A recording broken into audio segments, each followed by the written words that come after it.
walk that I'm blessed. See the love of God in my flex, I'm so blessed. 20K just on my chain, say less. I text every day to get dressed, so blessed. Been through the storm and the rain, still blessed. Had a couple heartaches and pain, still blessed. Handle the pressure from fame, still blessed. Just God called my name, so blessed. Yes, sir, I'm blessed, don't play boy, cause I got it mad. Tailor made just for this fit, I'm gon' cut the slack. I'm the man, good hearted shorty with me acting bad. Shout out to mans that done tightened up since they became a dad. Shout out to me. Welcome back to another episode of the Cobain Report. I am Rock Cobain, and this is T-Mill. And this is Caesar. And you know the vibes. Today we have two very, very, very special guests. Oh my God, I don't even know where to start. I'm gonna let T-Mill get into the one intro and I'm gonna come back with the other one. Don't make it too good because I ain't ready yet. Homegrown here in Detroit, East Side to be exact. We have here an actor, videographer, musician, clothing brand owner, innovator, and networker. If it's money on the flow, you know where to find him. Put your hands together for Aubreyus. Yeah, Detroit song. And to the right of us, we have philanthropist, minister, musician, writer. What else did I miss in here? Father. Yeah. Almost an ordained minister, I think, right? He is ordained minister, right? Well, I went to Bible college. Yeah. Years. We got Pastor Nel Sale in the building. We got Nel, the CEO. What's up, Nel? Come where? Yeah, the CEO. What's up, champ? What's good with you? What's up, man? Welcome to the Cobain Report. For sure. Both of y'all. Made it out. I know it's been a couple times we tried to get Nel on, and you know his ministry takes him to and fro wherever the Timing. Aubreyus, I've watched you. Matriculate is a word I'll use through the industry for the past few years with certainty and like a savage sword, I'll say. I watched you go from music to acting to pretty much everything everything it seems like you do, you're very like calculated. Talk to me a little bit about this transition, man, over the past few years that I've been watching from you. I mean, what can I say, man? I can't attribute it to nothing but God. You know, I just, I try not to get too locked into the trends and what everybody else is doing. And I just stay focused on me and, you know, where the spirit leads me to. You know, one moment I might be doing this, next moment I might be on a set of BMF. Yeah. You know what I'm saying?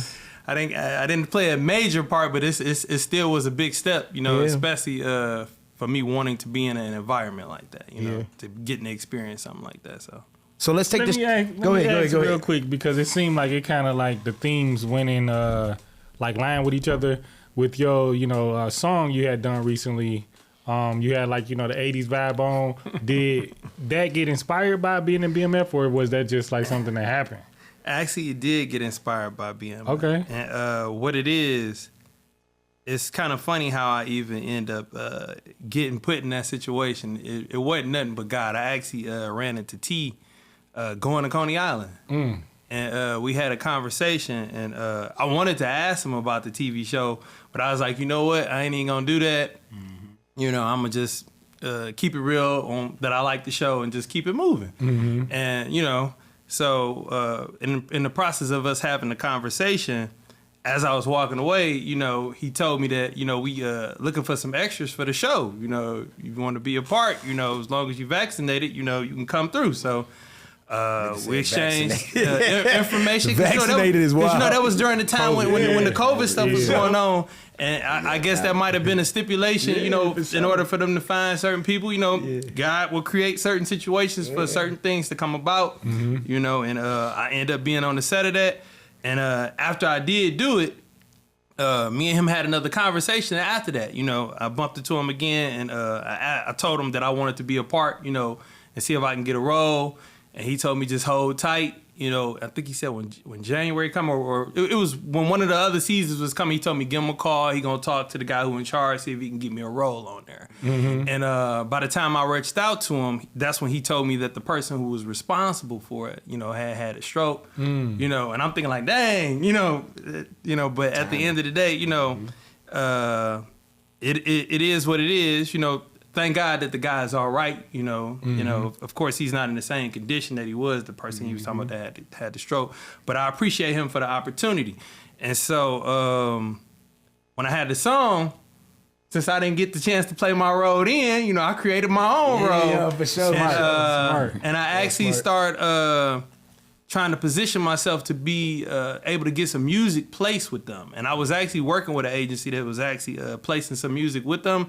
But when that thing happened with the actors where they shut a lot of the stuff down. The strike, yeah. Yeah, it just, that window kind of closed up and people kind of quit answering them phone calls. But the stuff, I had actually made some songs and submitted them to be a part of the show. And that didn't really go anywhere, so that's when I popped up with the video, and I said, I'm gonna just do my own thing, create my own lane. So that's how. So actually, the character that you see in the video is actually I got the same exact almost outfit on from the video, the whole nine, you know. And Nel, I seen that you had sort of like a special part, you know, that you play in the video as well. You know what I mean? I noticed you had like, you know, some content. Y'all had the big, you know, old school cell phones and stuff like that. What was your experience like, you know, being a part of something like that? Man, it was a great experience, man. I got a chance to get my Denzel on. You know? No, bro hit me up. It was like, hey, you want to be a part of it? I'm like, sure. So, you know, I love the 80s anyway. That's my whole little vibe, you know. So yeah, it was perfect, man. No, it made sense. It made sense for sure. It was definitely good quality. Yeah. Like a mini movie. I want y'all boys to take me down this trip, man. I want to talk about. I gotta take it back to the east side. Rip MEECH, man. Rip MEECH, man. So talk to me about APM, man. Rest in peace, MEECH. Who want to go first? I want to hear about the. I can let him kick it. Let's get the APM story. Let's get it. Let me know, Nel. Man, where to start? Man, it really started high school. I met Dre in summer school, you know what I mean? That's what me and Aubreyus met. Shoot, man, he told me he do music. I'm like, okay, bet, I do music. So I caught the bus. I think we caught the bus to his crib, you know what I'm saying? He had the whole studio set up in the basement. So I'm like, bet, man. So we recorded a record that day. Or did we record that day? Yeah, we recorded a couple of songs. We did like about 3 or 4 songs. Yeah. And then I met G in my economics class. You know, we had to stand up in front of everybody and say what we gifted at or what we want to be when we grow up. I mean, not grow up, but you know, like when you graduate. And I'm like, I want to be a rapper. And G said the same thing, and it was like, bet, we just linked from there. And this was at Denby? This was at Denby. D. This was in the D, you know what I'm saying? D, boy. This was at Denby, man. So the pieces just started to grow from there, you know, and it started off as Gauge, you know. That was the name of the group? That was the name of the group before. I wasn't a part of that one. I wasn't a part. I was doing my own thing. So I will say, yeah, he was doing his own thing. And so was that inspired by like, you know, the Gauge, like the pump, or was it just... Man, I think we was just young and trying to figure something out. You know what I'm saying?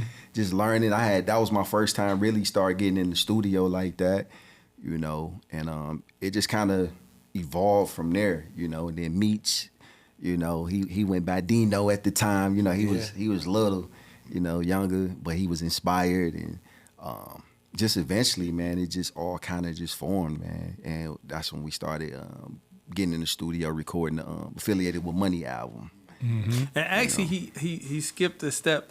Our first song that we actually did together was a song called "Give It to Him." That was the very first time that all of us was on the song. And actually, it was APM actually started off as about pimping and money. Yeah. But I wasn't a part of that. It was basically Nel, G's cousin, which was 2020. 2020, yeah. And I don't know if MEECH was a part of that or not. Yeah, but I he might have been, maybe not. But I know the APM is affiliated with Money came after. Yeah. Because we all did a song together called "Give It to Him," and then after that, I don't know what happened. They went their way, and I just was doing me. And then when the Cheddar Boy wave came about, that's when right soon as that wave came about, I want to say something happened. I don't recall what happened really with them in the group, but somehow they end up separating and breaking apart. And then a new group got formed under that umbrella called Affiliated with Money. And that name was actually given to us by a guy named Fago. Yeah. He was affiliated with the Cheddar Boys. Yeah. Mm-hmm. You know what I mean? What was the first time when you heard yourself on the radio? How'd that feel?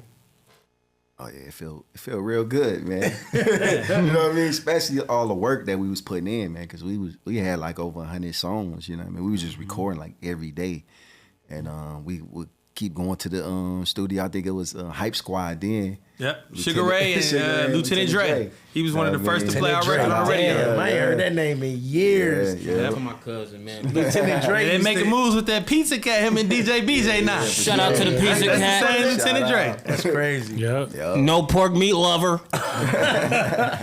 No, bro. I remember being on the east side, and I remember just hearing about y'all all the time. You know what I'm saying? It wasn't until I actually met y'all and put the face together and I was like, okay, I get it.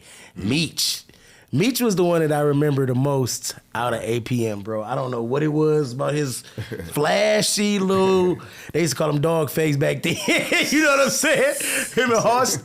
Oh my God, bro. So rest in peace, MEECH, bro. Like, for sure. We definitely from the east side for sure. Like, yeah. Go ahead, speak And to what's us. crazy is I remember when Meech and them, when JL all them used to live on Garland, because I lived on Garland. Yeah. I just lived on the other side of Forest. My auntie. Yeah. Was over there. And his sisters and Jabs and all them. Yeah. Man, I remember when they used to be like, he's about to be a rapper. I used to be like, dude, you can't even rap. And then y'all popped up. I'm like, look at my young baby done started rapping. Yeah. I done watched y'all. Wait. We got another one. And then we got to tell the time when my man's right here was doing this rap. And then he said, hey, y'all, we just about to pray. I was like, nigga, we just did a fire-ass record. What happened?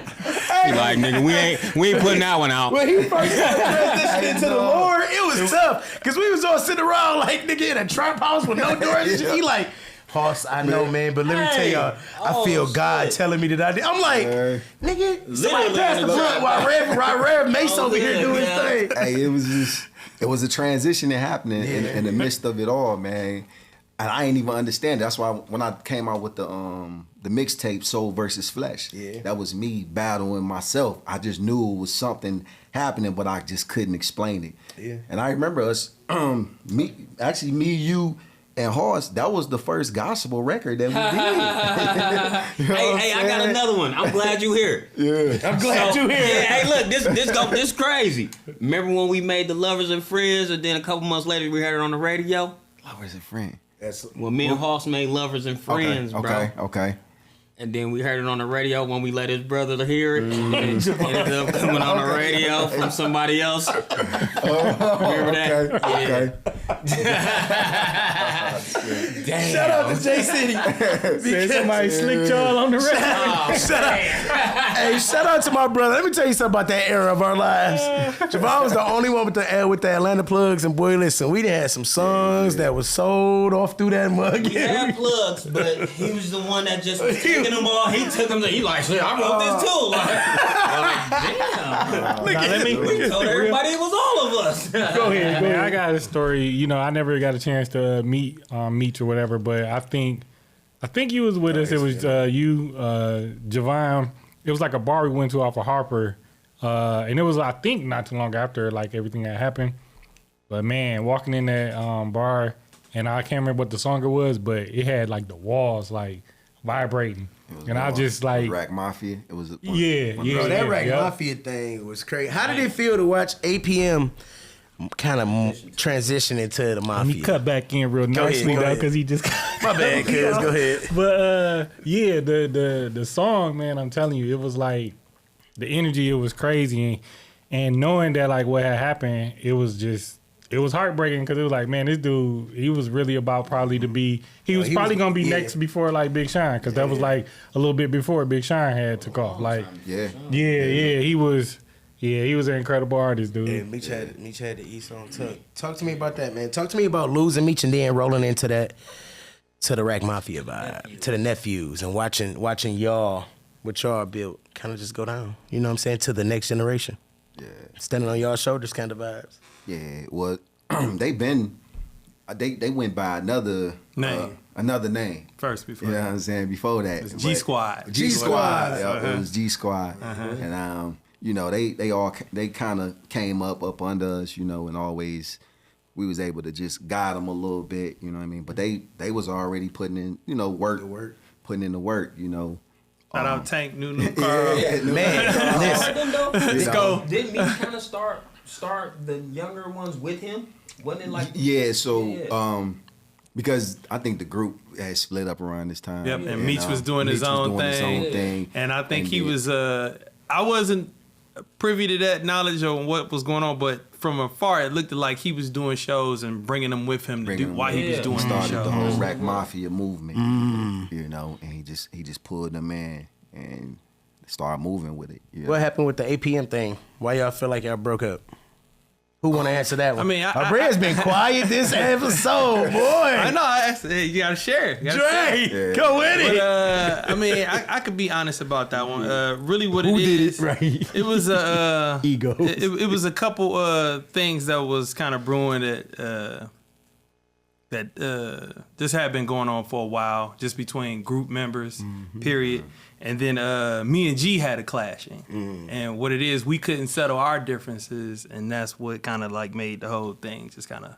Was it like apart. so bad to like y'all was like bowls or killing, or was it just so bad somebody done fuck somebody girl or some shit like that? No, it really wasn't nothing like that. And really, you know, looking back on it now, Maturity is looking, you know, is 2020 you know, looking like what wish we'd have never broke up. Really, what it is just like, you know, everybody's entitled to their own decision and what they feel, what they want to do, and what they don't want to do. And you can't be mad at another person just because they don't want to do what you want to do. Yeah. You know? And it's hard putting four people together anyway, dog. Make it like it's three of us, and we be our group chat, cuss each other out more than anything in the world. And it's only three. I can imagine trying to hold 4 or 5. You know what I mean? Yeah. Like that's a lot of egos, a lot of everything to kind of like keep under subjection. Kind of like I always say, when there's 4 niggas in the same room and all of them getting along, somebody biting their motherfucking tongue. Somebody got to be biting their tongue. Well, but it's sometimes it's all about having the jobs rationed out equally and things like that. Because see, when we was in a group, there was never no boss. Yeah, it was. You know, now the way I always looked at it is everybody just may have different jobs. One person may just have more jobs than the other. But sometimes when you are in a situation where there is no authoritative person and no person leading, you know, sometimes things will fall to the wayside that others should be held accountable for. For sure. And it's kind of hard to hold people accountable if we all got the same equal reign, but you ain't doing what you supposed to be doing. That person ain't supposed to be doing what you supposed to be doing. Who gonna penalize who? You know what I'm saying? The manager's supposed to penalize everybody. And you're not capping. But we didn't have no manager. That's what it was right there. You got 4 people with nobody to really guide the 4 people because everybody gonna move by themselves. But when you got somebody that's like, hey, this is what I'm gonna do for y'all, everybody be like, all right, fuck it, I'm gonna come up to the table. That's how I usually stay together. Or you might, out of them 4, you might got a scrum bag that's like, I'm about to fuck this girl. And because that's how I usually go, bro. It's money or pussy. Period. Only 2 things niggas fall out over usually. You know what I'm saying? And my experience of seeing, like, I've seen some crazy shit with niggas fucking somebody girl and it really ruined everything. Yeah, for sure. Like, real hits. Like, and it ruined it, bro. Like, they niggas got plaques and everything, but they ain't doing shit because they allowed their dicks and their brains not to collaborate. And behind that, I got one for both of y'all, right? Why do y'all think it's so hard for us, especially like black men, to work together?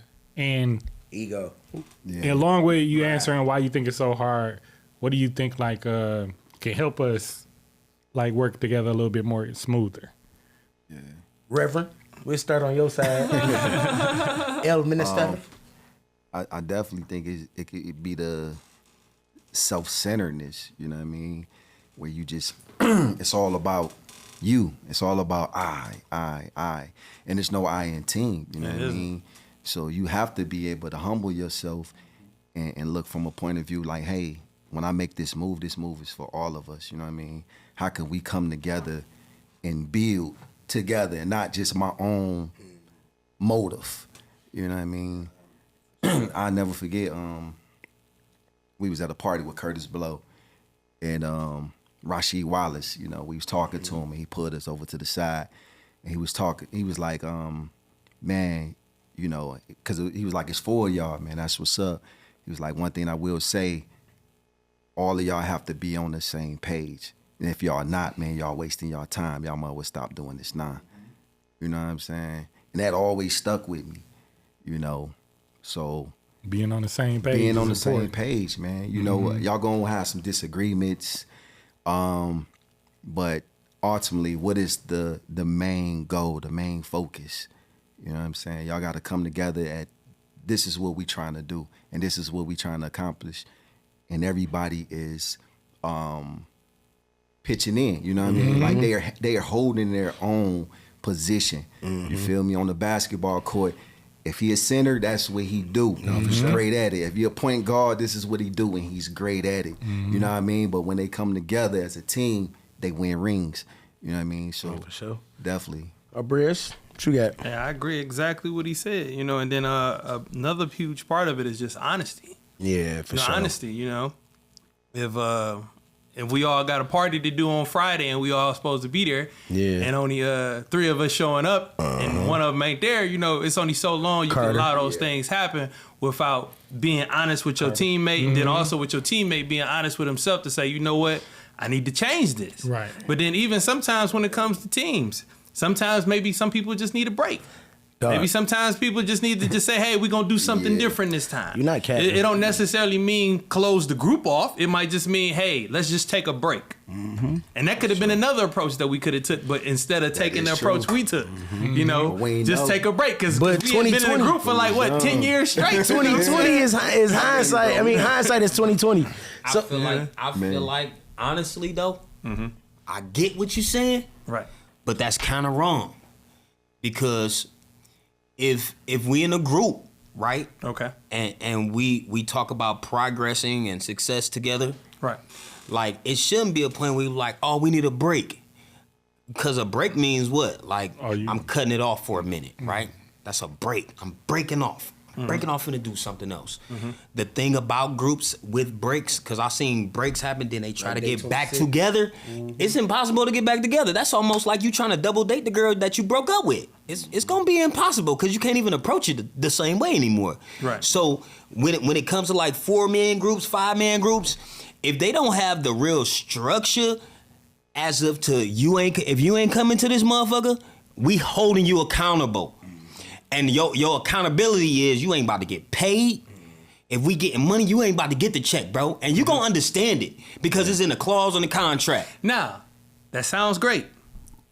Somebody once told me when it came to contracts, because I was big into contracts, even when it was discrepancies about contracts, I'm the type I give you a contract and say, hey, you write it. You let me know what you want in it. But it don't matter what's in the contract. It's all about, is a person going to hold to what's in the contract? If a person ain't going to hold to what's in the contract, ain't no sense in making no contract. But what's the contract to do, though? But keep in mind, I'm holding you accountable. You're talking about people who are in their early 20s. Yeah. Some of them have kids. Some of them don't. Becoming adults. So you got to imagine. Imagine being with your homeboy and he got a whole baby at home and probably another one on the way and you ain't got none. Yeah. He got a girl that's looking at him like he's spending his money on music when they should be doing this. And just think about it, you know, it's a whole different vibe. It's different perspectives, different reality. So sometimes we got to get another person in the right, group. but sometimes you got to slow down in order to speed up. And sometimes what happens is when you don't slow down, a crash can happen. Yeah, for sure. And see, a crash almost occurred with us where you got 2 members in the group that's at each other's necks where really we should just chill out. We was at each other's necks to the point where after MEECH died, we still wasn't talking. Yeah. You know what I'm saying? I remember seeing him somewhere out and I'm tearing up about MEECH. He tearing up, we happened to walk past each other like, dang, you know, and still ain't really speaking. It should never be that deep. And I was in the middle. It should never be that deep. So that's why I say, even though sometimes it seems like it shouldn't need a break, but sometimes in life we need breaks. For sure. Sometimes sometimes everybody ain't gonna think how you think, and you got to give them that moment to have that moment. Everybody's allowed that moment. Everybody got their own freedom of choice and everything in life. When you say break, are you talking about like a mental break or just everything break? You know, mental break. You got to think like it's just remember. You got to understand. Me, him, MEECH, and G. We used to eat, sleep, this shit. Shit it, you know, everything. You know, wake up. This was all we did 24/7. If it wasn't popping them off with the ladies, you know, we in the studio. It's nothing else. It was a point when I came from out of that.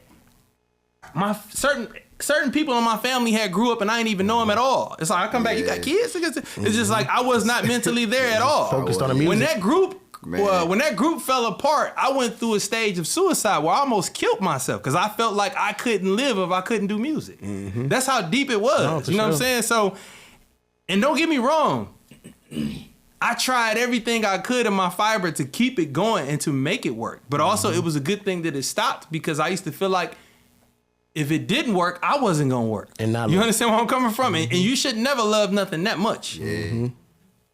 No, never. I feel like so. I'm gonna be transparent about us, right? So this team that we have, right? You got 3 strong personalities to become this Cobain Report, right? T-Mail quiet, but T-Mail a Leo, all right?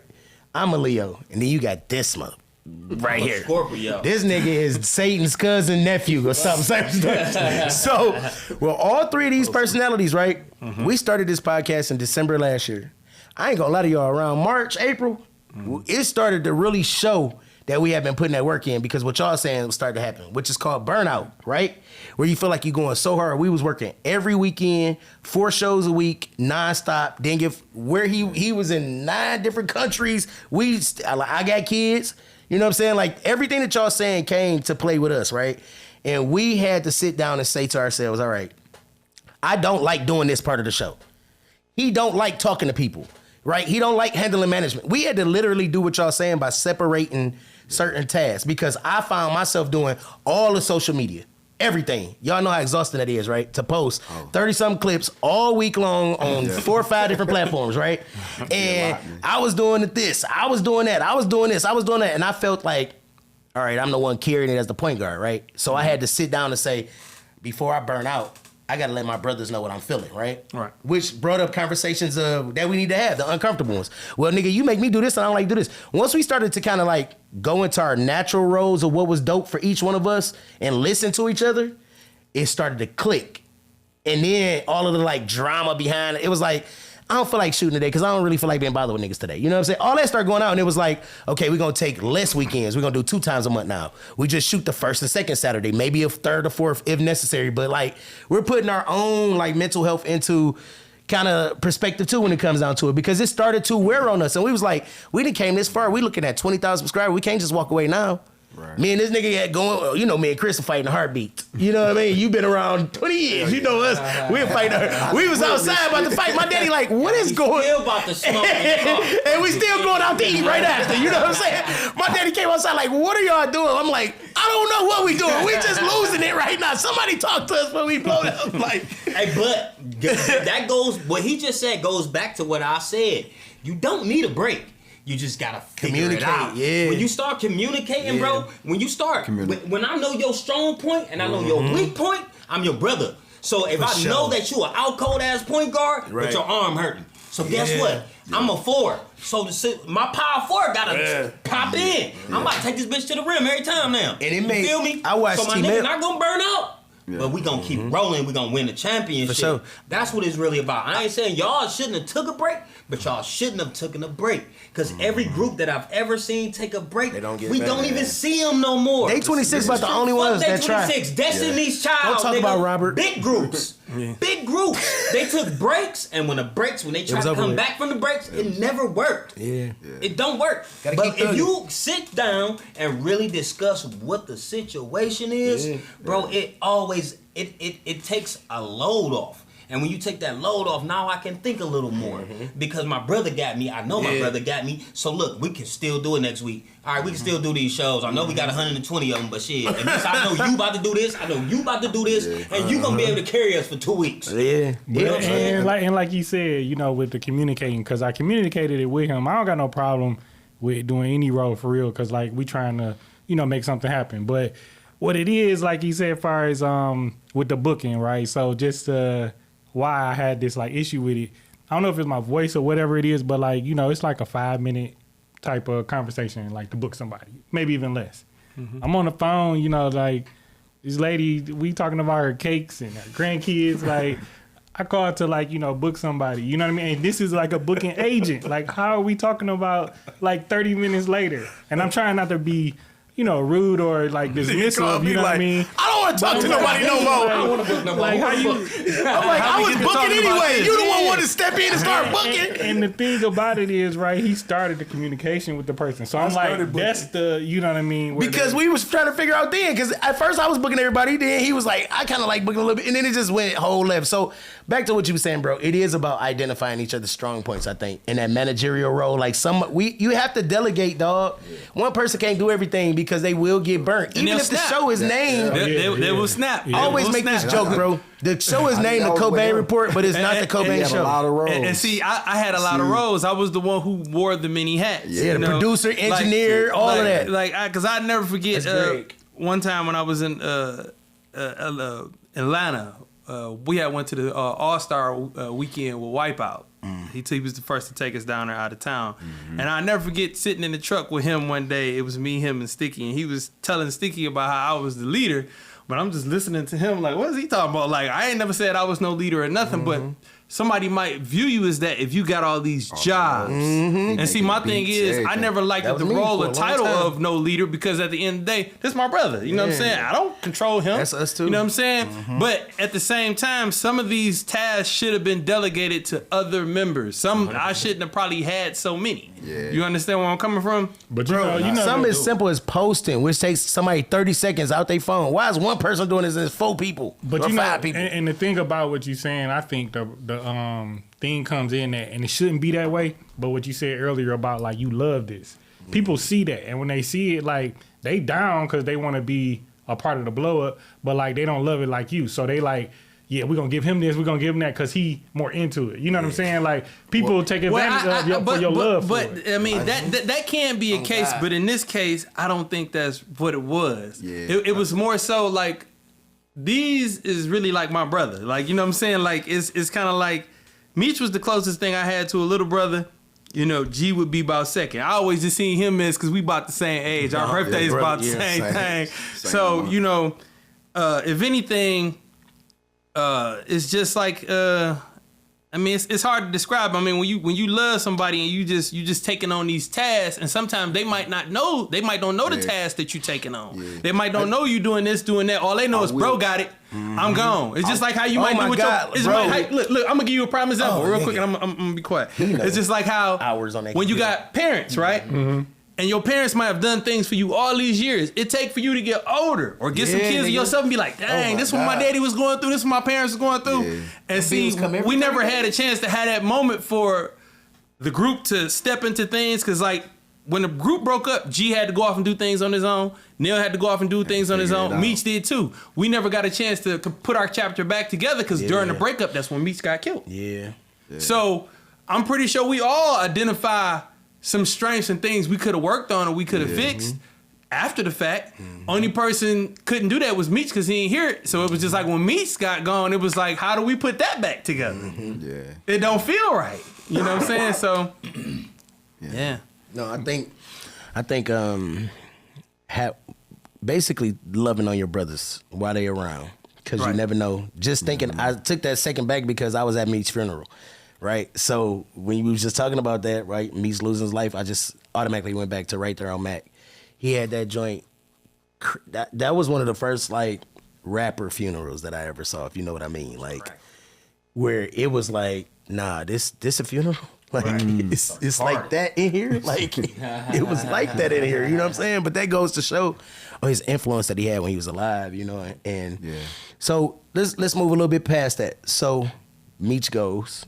Right? You guys go on your own journeys.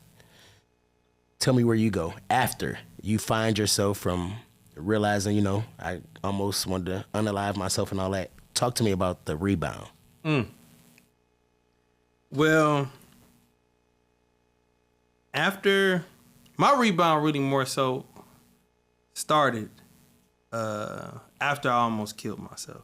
Because after that happened and I came out of that cloud, then right behind that, that's when Meech happened. Then when Meech happened, you know, around that time I had, you know, got saved, gave my life over to God. I went through a phase where I'm like, I ain't doing no more rapping. I ain't doing no more cussing. I ain't doing nothing but listening to church music, riding around and stuff like that. And, but I still had love for the music. but I didn't want to be.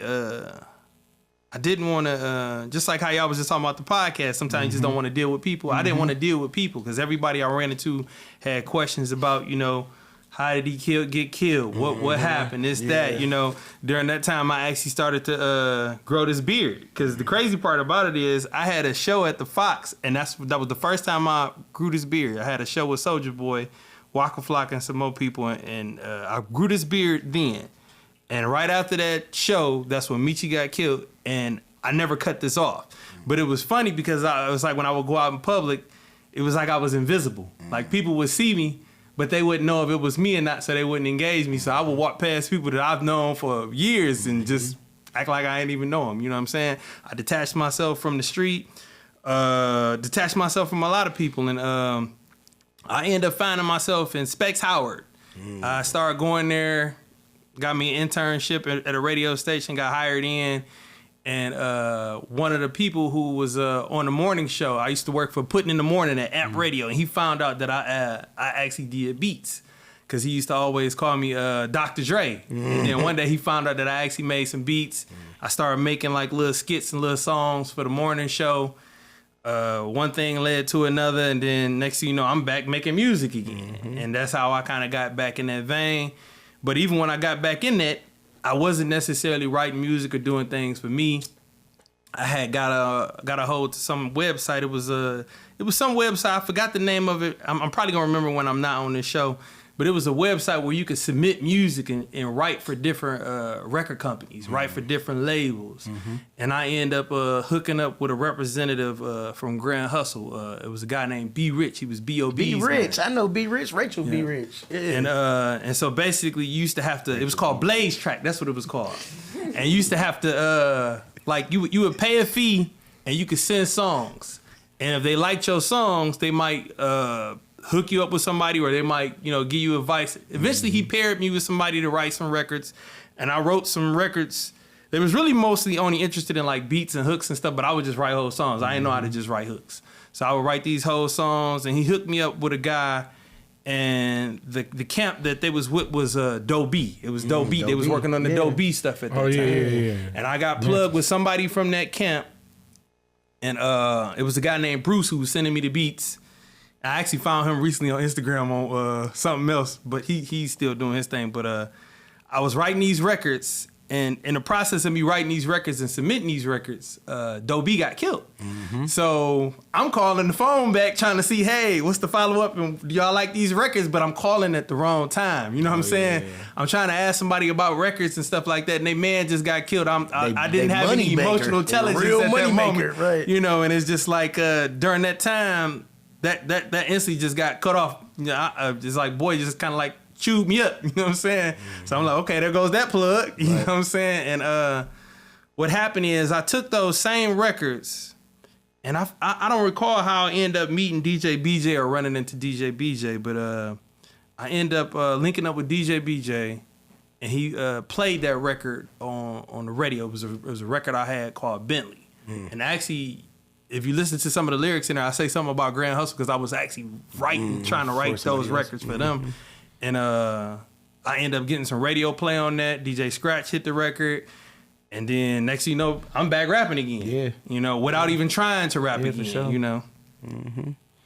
No, I remember that the whole little come up because I was sitting there like, wait a minute.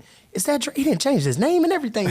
What's going on here? He did too. Nel, talk to me about your because I was there, right? Because what they don't know is about maybe 3 or 4 years, I was definitely around Rax, and I was introduced to the whole movement from my cousin Hoss. You know what I mean? Who was rest in peace, a big influence in my life, and also an influence to the younger generation of Rack Mafia or the APM Jr. And they would live at my house on Hoover and Algonac, and we recorded some of the best music in my career. I probably recorded over 50 songs with these guys, either individually or collaboratively, over that 2 to 3 year period of time. They killed all my white couches. I'm talking about had my white carpet dirty. But them was my brothers. You hear me? We stayed in the same crib, everything, and I spent a lot of time with Nel during his transition. So I was able to see the New York Nel into like the pastor or the minister. I always call him pastor as a joke because I know where he came from.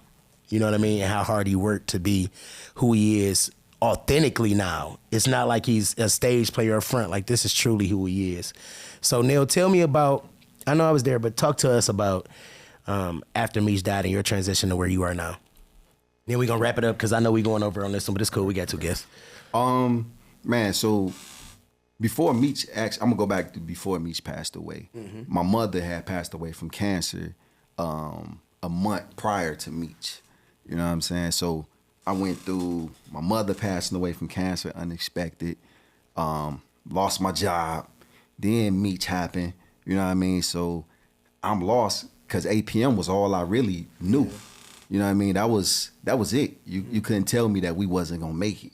You know, I invested a lot of time, money, you know what I mean? So when it broke up, I'm like, man, what I'm gonna do with my life? You know what I mean? So here it is, I'm going through all these different trials, tribulations. So I'm trying to figure it out. And just so in that process, trying to figure it out, I started, I linked up with Javon, you know what I mean? City. My brother. And man, he kind of, cause I was basically, I'm gonna be honest, I was homeless at the time. You know what I mean? And he was like, Nel, you can stay here. You know what I'm saying? So he let me stay in the crib with him and Hoss. Yep. And then, you know. Shout out to City. Yeah. So eventually. That was the house that was like, was it off for Harvard? Oh, yeah. That's what I mentioned. Yeah. We only had 2 doors, but that bitch was on the floor. You hear me? Evanston is legendary. We had the dirtiest fryer in the world, but we was eating corn dogs. Shout out to my brother, dog. He kept us alive a lot of days. Go ahead, bro. Yeah, I was in that boy on the blow up mattress. You hear me? You know what I'm saying? Toilet halfway work. We in here, though. Yeah, we in here. It had some buns. Didn't work, but you know. Close enough. What's so crazy at that time, I kind of was like going through where I didn't even want to do music like that. But City, you know, he doing his thing. For sure. He like, hey, I want y'all to get on this song. And that's what me and Hoss did. East side. No, on East Side. It was City Lights. City Light. Oh yeah. Yeah. So we ended up. Yeah, I remember that record. What was it? Lawrence Jacob. Lawrence Jacob on the hook. Yeah, on the hook. Mm-hmm. So we ended up doing that record, and then that just kind of inspired me. You know what I'm saying? And me and City kind of went through a little. Yeah, I mean that's about right. I think everybody got a City story. That's about right. Yeah. The nigga that put me out 4 times. That's about right, man. That's right. It wouldn't be a Javon story if it didn't end like that. So come on, I'm ready. Go ahead, man. That's about right. But I will say, Paul stepped in like, nah, bro, you good. You know what I'm saying? He took me and took me up on his wing, like, look, you can stay here. Mm-hmm. And then we just kept going from there. You know what I'm saying? And then that's when Rag Mafia started coming around. Now we just recording, and then every night, every day. We had 3 computers on that house on Algonac. Javon had one in the back room, Tank had his in the front room, and I had the one in the basement. We had 3 stools pretty much in that house on Algonac. We was upstairs at first because the basement was. That basement was. It was a rough crib, but yeah, you had to have that crib right there was just basically like going to county, man. Because you had to have some hands and survival skills to be in that house, bro. Listen, bro, it was like 9 dudes, and it would always be girls, so it was always egos going, because you know what I'm saying, like ain't nobody gonna punk me in front of no girls. This is my house. I pay the rent, like bro. That was gladiator school out there, boy. Detroit, low key, the Dungeon Family. Oh my God. Like that for sure, but we all made good music though. One thing that came out that house was music that was hot. It may have been catastrophe and Coney Island everywhere, but when I tell you, it was good music. Rack had hits, City had hits, Nel had his own batch of hits, Hoss had his own batch of hits. We was working on the B music down in the basement. We had beats with everybody. We was on everybody records. We had a hit with everybody. Real talk. Hey, listen, Nel came in. Nel said, "Hey man, I'm about to be a preacher." I was like, shit, let's make a gospel record then. I don't do it like that. Go ahead. Finish telling your story. At that moment, I don't even know how that gospel record came to play. You know what I'm saying? Remember, bro. But I remember us recording it. And I'm like, the blue car. We sat outside. You had that blue. Was that an Impala? No. That was a Malibu. Malibu, the black. We sat outside, bro, for 4 hours on Evanston, and you sat there and you was like, I'm about to start rapping. I was like, can't start rapping, cuz. You was like, I am gonna start rapping because I'm about to get my life together.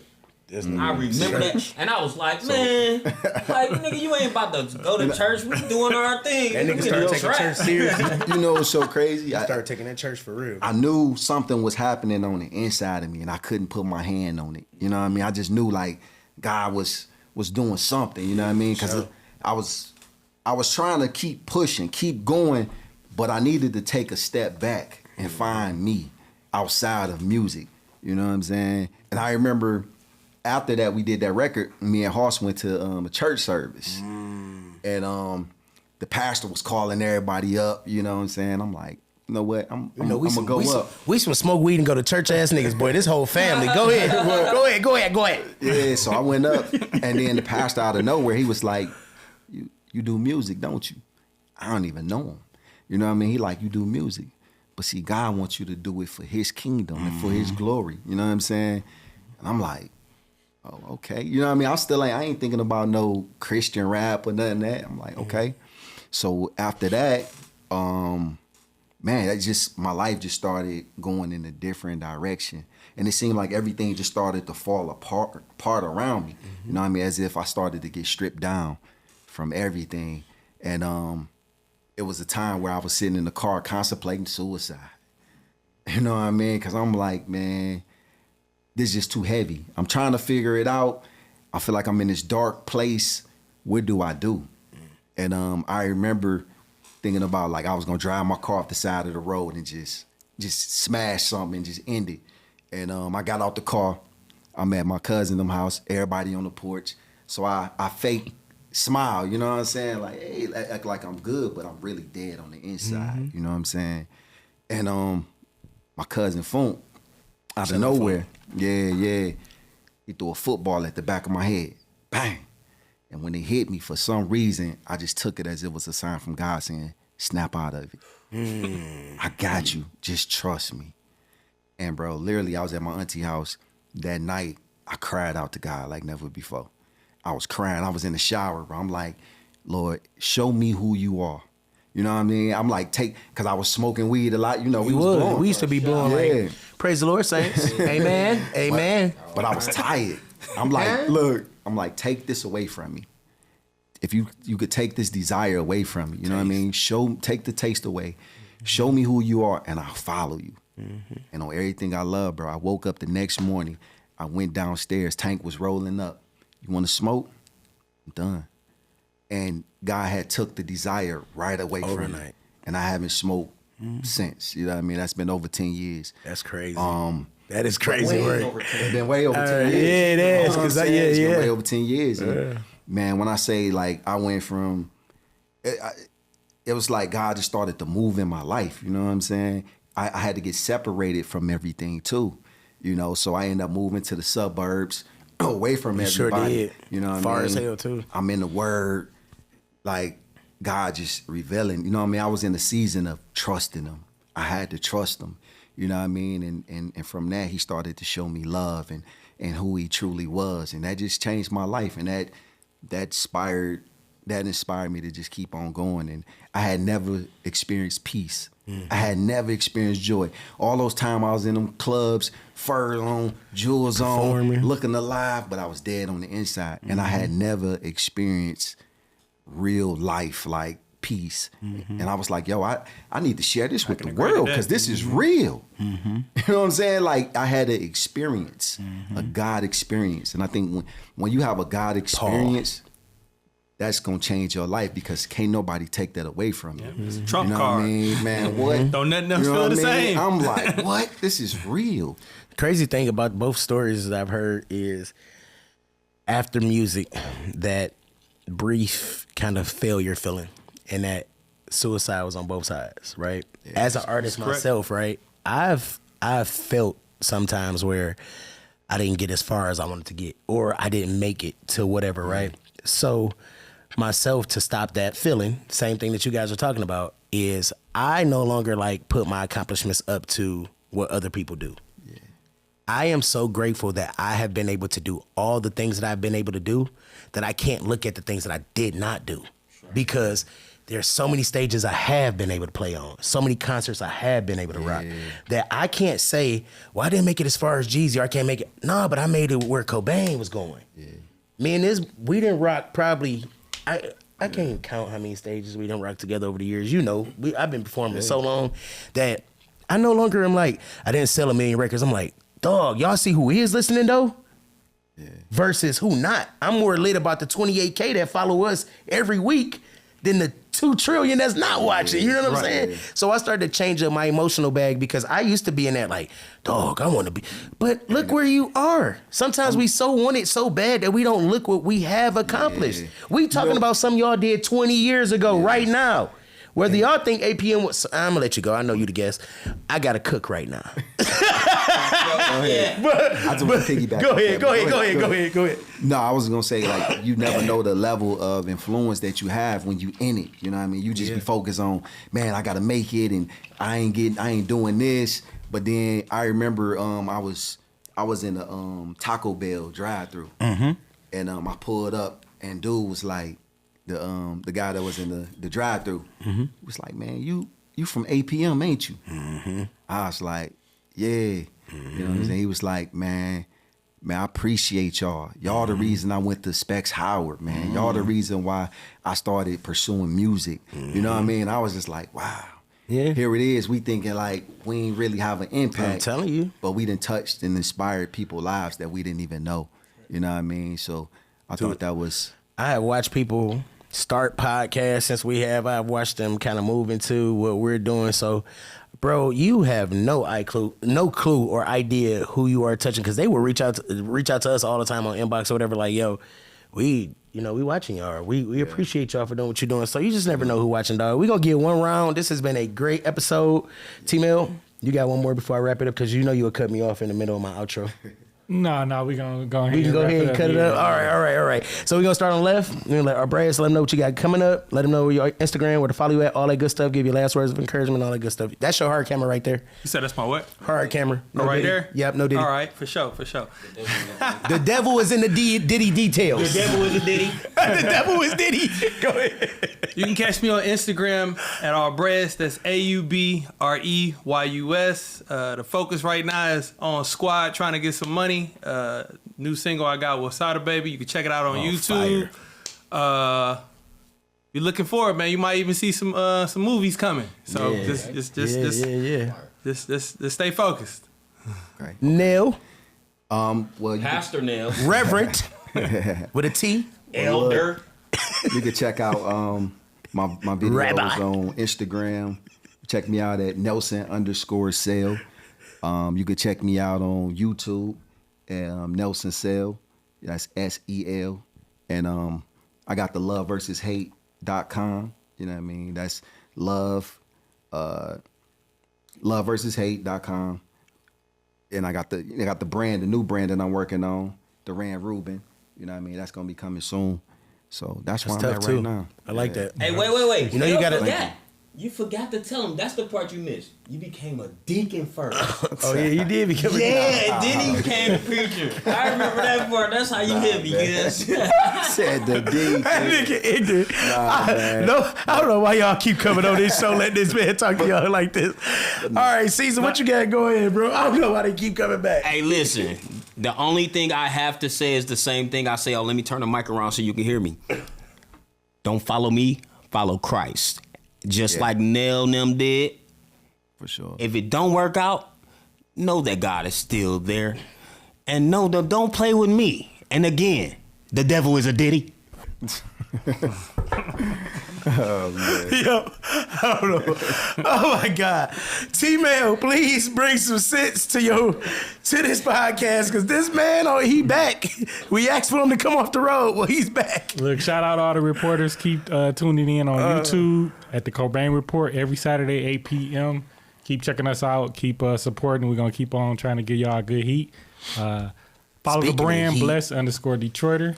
Check it out. Help us bless the city. and go with God, you'll be blessed. Listen, we in here fanning like mothers, cause Like at church. Ava ever condition that went down. Offerings, amen. Ava, so listen, if you want to sow a $20 seed for the building fund, go and reach into the Cobain Report. $50 line. Listen, we got different tiers on our membership. Tune into the YouTube. No, shout out to all the subscribers.